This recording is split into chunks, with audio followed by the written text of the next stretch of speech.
Hello, I'm Paul Beckwith, and I just want to show you this peer-reviewed paper on clouds. I mean, clouds are very complicated. So, I was going through this paper. Tim Garrett is one of the authors. The paper is called Observations of Climatologically Invariant Scale Invariance Describing Cloud Horizontal Sizes. So don't ask me what the title means. I'm struggling a little bit with this paper, but every little bit that we can learn about clouds is important. So there are some interesting things in this paper. So I thought I'll do a video on it anyway, a quick one. You can read the paper if you want to know all the details. So I'm basically alerting you to the existence of this paper. And I think this is the Tim Garrett at utah.edu that a lot of people in the climate area have heard of. So basically they're trying to describe how many clouds there are with certain perimeters. So you can talk about the area of the cloud. If you're looking down on the cloud from a satellite, you can talk about the area of the cloud, and you can talk about the perimeter, or the distance around the edge of the cloud, right? If you're looking down on it, it looks like 2D. You can't resolve depth. So the perimeter, and then you can try to get an equation or information on how many clouds there are with certain size perimeters up in the sky. And you can use this information, with the albedo of the clouds to find out effects on climate and things. But of course, clouds are very important, and it seems that we're lacking clouds because of the sulfur that we were putting in shipping fuels, right? We have fewer cloud condensation nuclei. So, the more we can learn about clouds, the better. So, I'm reading this paper and trying to understand it. And it's a bit tricky, but by trying to explain about this paper in a video, these videos aren't just for you, they're also for me, because it really helps me, it forces me to try to understand what the heck the paper is saying. And hopefully most times I succeed, but not always. This may be one of the times where I don't. Anyway, after all of that is a preamble, let's look at the abstract. So the number of clouds of a given size is a defining feature of the Earth's atmosphere. Okay, well, we can understand that sentence. As well as the cloud area, the cloud perimeter, right, the distance along the edge of the cloud, is interesting. That's P, because it represents the length of the shared interface between clouds, right, on the inside, one side of the perimeter, and clear skies on the other side of the perimeter. Okay, and there's an exchange of moisture and energy, etc., from within the cloud to outside the cloud at the interface all around the cloud. So that makes sense. So a recent study introduced a first principles expression for the steady state distribution of cloud perimeters. And they came up with this, they call it a scale-invariant power law.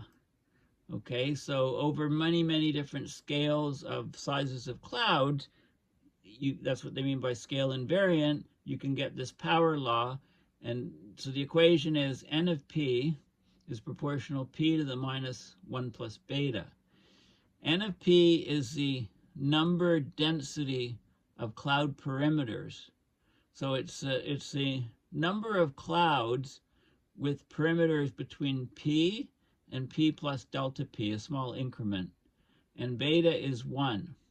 Okay, that comes out from this previous work. So what they did is, now the value of beta being 1 agrees with output from a high resolution cloud simulation of tropical convection. So the climate model showed that beta is 1.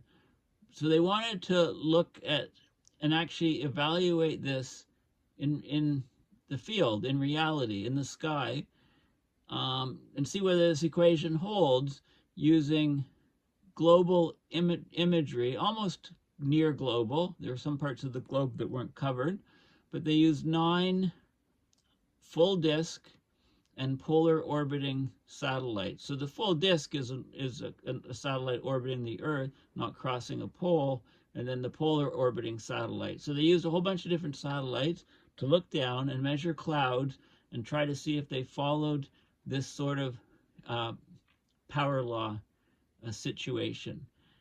And they did. They found that there was a good power law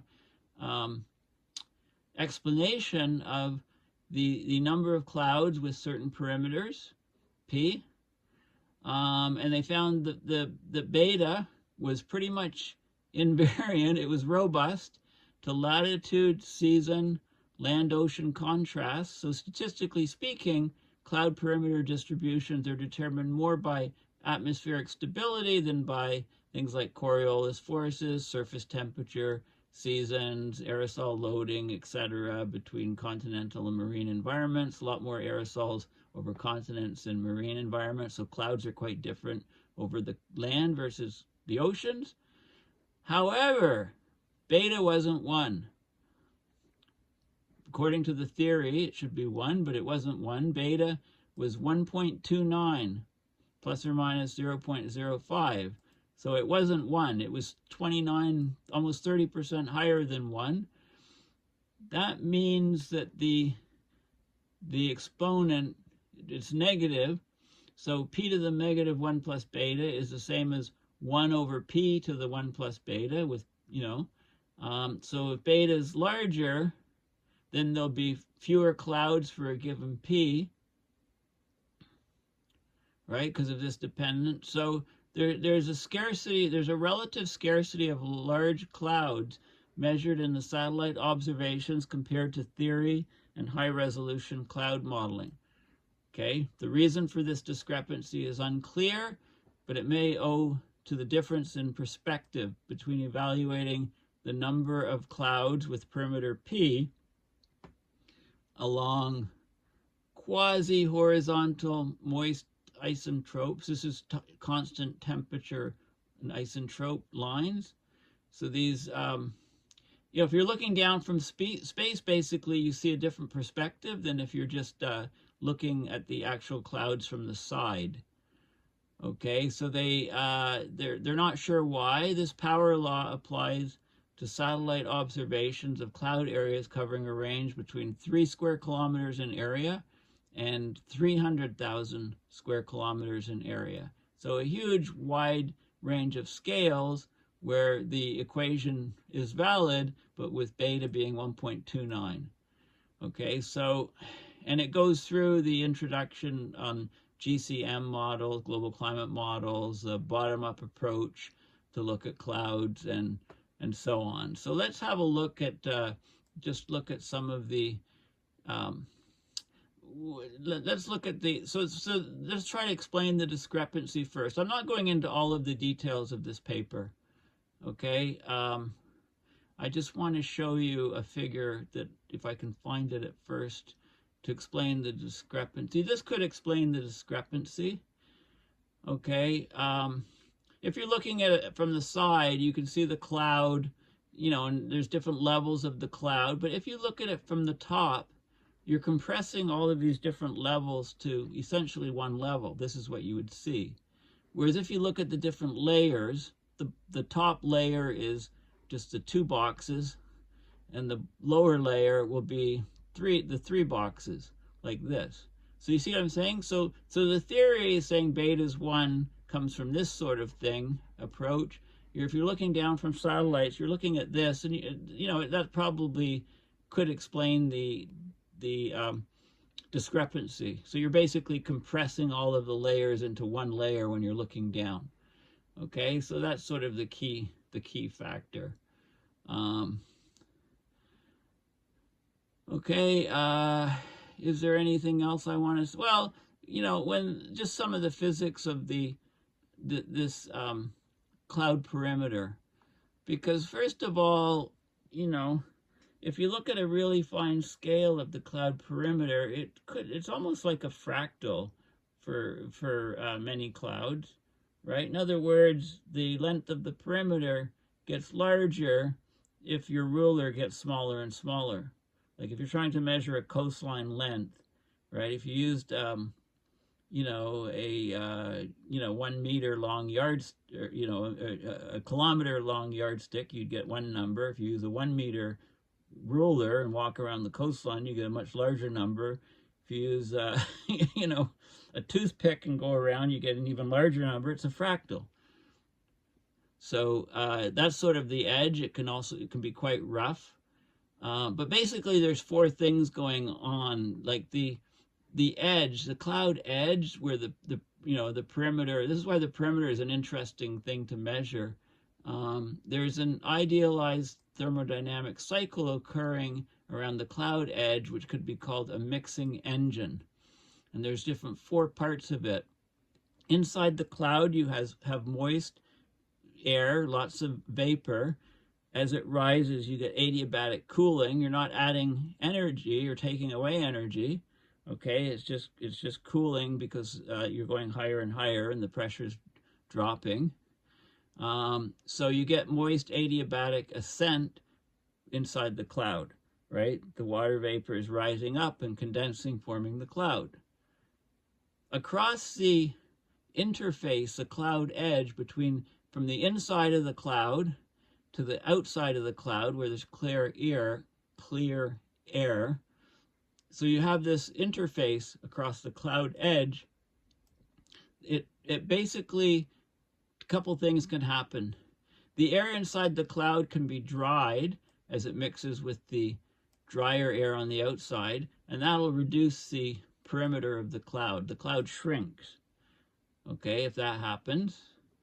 The dry air outside the cloud often descends. Okay, we can see this with the cloud. The cloud itself is rising, the clear air around the edge is descending, so you get dry adiabatic clear sky descent just on the outside edge of the cloud in the clear air part. And you also can get diabatic, so there's energy transfer with diabatic mixing. You can mix the cloudy air, the moist air inside the cloud, and the clear air across the cloud edge. And the cloud can actually extract some of the moisture from the clear air and therefore increase the size of the cloud or increase the cloud perimeter. So this is a cloud growing, a cloud shrinking, and the other effects in the vertical direction. Okay, so this cycle is analogous to the so-called Carnot cycle, which can be used to describe hurricanes. But the entropy generation is associated with mixing of the cloud edge, mixing between the cloud, moisture-laden air inside the cloud, and clear air on the outside of the cloud, rather than exchanges between oceans and atmosphere, etc. Okay, so those are some of the sort of things in the physics of it. I talk about clouds that can continually grow, continually shrink with turbulent mixing. So the cloud number is changing, sort of the evolution of clouds and so on is important. You can talk about the smallest possible P. So for clouds, as a guess, the smallest possible size, defining perimeter, the minimum perimeter you can have for a cloud. They say it might be the so-called Kolmogorov microscale for turbulent circulation, such as in the mixing engine. So the order of magnitude for the perimeter is 1 millimeter. Little tiny minuscule cloud.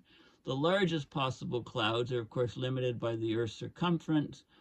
The circumference of the Earth is about 40,000 kilometers. They say on the order of 10,000 kilometers, but it's 40,000 at the equator. So, but it might more reasonably be constrained by something called, yes, of course, the Rossby radius of deformation, whatever that is about 1,000 kilometers, where the Coriolis forces limit the horizontal spreading of the cloud. Okay, and they say the cloud edges are fractal, and I was just talking about that. So the calculated perimeter length depends on the chosen measurement resolution, the size of your measuring stick. So P max, the maximum cloud perimeter can be orders of magnitude larger than the distance from one end of a cloud to the other, right? Because of all the little perturbations in the fractal. So a measure of maximum cloud size that is less resolution dependent is the maximum cloud area, Amax, which is the order of the cloud length squared.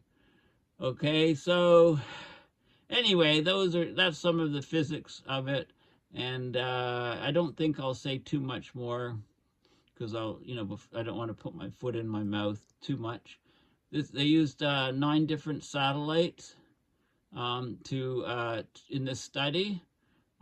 Different satellites, most of them looked at the full disk around the planet. A couple were polar orbiting, and they looked between, for a year at a time with each satellite, basically, 2021. So there were different time periods that they looked. And there's studies written on each of these for some cloud masking algorithm. So what is a cloud masking algorithm? Okay, to determine what size the cloud is. So this is an example. So this is a red, green, blue image. This is a raw image of looking down on the Earth from a satellite, and you can see the clouds. Big guy here, smaller ones, wispy ones. So you can use a cloud mask, pre-processed cloud mask. It says the cloud fraction is basically 0.426. 42.6 of the image is filled with clouds. Then you can look at reflectivity thresholds. So the clouds with the reflectivity above 0.10, there's a cloud fraction of 0.319. This is all based on the same raw data. If you use a reflectivity of 30% or more, right, it's only the brightest reflecting clouds that pick up. You get a cloud fraction of 16.8%. If you look at a cloud threshold reflectivity of 50%, it's only it's 0.072 is the cloud fraction. That's about 7.2%. And if you look at a reflectivity of 70% as a filter mask, there's only most of the clouds are less reflecting than that, so they're not caught. There's only about 1.9% of the area. So it depends on the mask, right? We've got our raw data, and then in order to get the cloud areas, you have to choose some sort of mask. Right? So that's, how do we identify clouds? What filter do we use? These are some different counts of clouds from the different satellites, right? Where they're covering different parts of the planet. And this is, they did some more, and this is a beta value, basically 1.29. So the theory from 2018 was the beta is 1, and they're getting 1.229 basically. Okay, and it doesn't matter what they did they looked 30 degrees north to 60 degrees north, betas here, they looked at 60 south to 30 south. There's some distribution of beta throughout the year. This is January through December, but it's pretty constant. Right? They looked at over the land and they looked over the ocean. And, beta is always coming out to about 1.29. So they looked, again, measured values, looking at close to the equator. Again, this is northern hemisphere, equatorial region, southern hemisphere. They always came up with this beta. So, nowhere near the theory, 29% higher. And this is probably the explanation. If you look at a cloud, you can get different layers, but if you look at it from the top, it looks quite different than if you look at the layers separately. So that probably accounts for the difference between the theory and what they actually measured. Okay, so basically so this study allowed them, so conclusions, right? They considered the cloud edges as a surface across which cloudy and clear skies compete for available convective potential energy. through small-scale mixing processes in this mixing engine, right? Mixing between inside the cloud and the clear air outside the cloud. They found the cloud distribution, the cloud perimeter distribution follows a power law. The number of clouds with a certain perimeter is proportional to the perimeter to the minus, in brackets, 1 plus beta, where the theory says that beta is 1, but they found that a detailed numerical simulation of a tropical cloud field, beta was very close to 1, consistent with the prediction. But from the satellite observations, they kept coming up with beta equals, across all the satellites, globally averaged, beta was actually 1.26 plus or minus 0.06. So they said 1.29 in the beginning, but, it was much higher than 1 anyway. And they think that the discrepancy is the difference in perspective between cloud size distribution measured within individual, quasi-horizontal, so separate different layers, versus looking from above, which is what the satellites see. The precise explanation remains a puzzle, although we do see that values of beta are higher in numerical simulations where the perspective is changed to looking from above. Okay, but this is sort of very important because these sort of things go into computer models, into global climate models to figure out what's going on, over time. So basically, the nice thing is that there's there's scale invariance over for clouds over at least 4 orders of magnitude in perimeter and 5 orders of magnitude in area. So this applies, this scaling factor shown by the equation, NP proportional P to the minus 1 plus beta. This is valid for huge variations in P and huge variations in areas of the clouds. So this is, it's important. It's important information that can then go into the global climate models, right? So, clouds are a big sort of unknown in climate models. The aerosols have been a big unknown. They're not being measured properly. So, Hansen repeatedly says we'll have to look at the Earth energy imbalance, and basically the Earth albedo, if you like, with the reduction of sulfur in the shipping fuels. So this is, this is another factor that helps us understand cloud distributions in the atmosphere, and how to put the parameters for these cloud distributions into the climate models. Okay, so I hope I didn't thoroughly confuse you. And actually, in doing this video, I just understand a little bit more about this paper and the clouds than I did before I started doing this video. So this means that, sometimes in videos I'll just be sort of thinking out loud. I don't have to completely understand a paper, but I can try to talk about it as best I can. And in that process, understand the paper even better than I did before I started. So thanks for, if you watch this video, I hope it wasn't too painful. I'm sure it's more painful than normal, than normally in my videos. But anyway, thanks for watching. Please consider donating to my PayPal at paulbeckwith.net to support my research and videos. Thanks again, and we can have thanks again for having your head up in the clouds with me for the last 24 minutes and 23 seconds. Thanks. Bye.